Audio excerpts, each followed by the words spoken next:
2 22 அதிகாரம் 22. 1000 வருஷம் நாளிலே மனுஷர்கள் யாவரும் கர்த்தரையே துதிப்பார்கள்.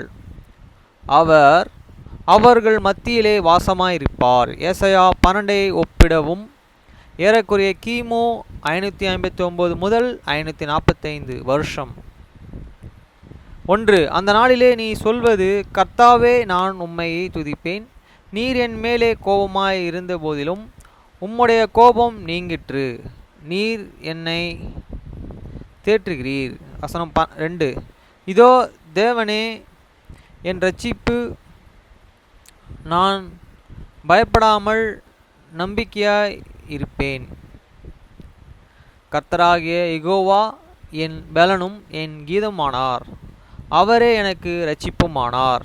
வசனம் 3. ஆதலால் இரட்சிப்பின் ஊற்றுகளிலிருந்து மகிழ்ச்சியோடு தண்ணீர் எடுப்பீர்கள். வசனம் 4.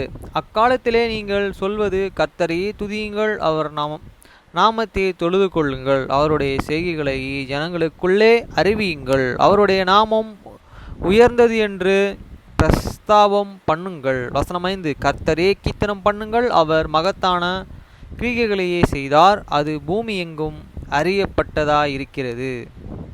வசனம் 6. சியோனிலே வாசம் பண்ணுகிறவனோ சத்தமிட்டு கம்பீரி, ஏனெனில் இஸ்ரவேலின் பரிசுத்தர் உன் நடுவிலே பெரியவராயிருக்கிறார்.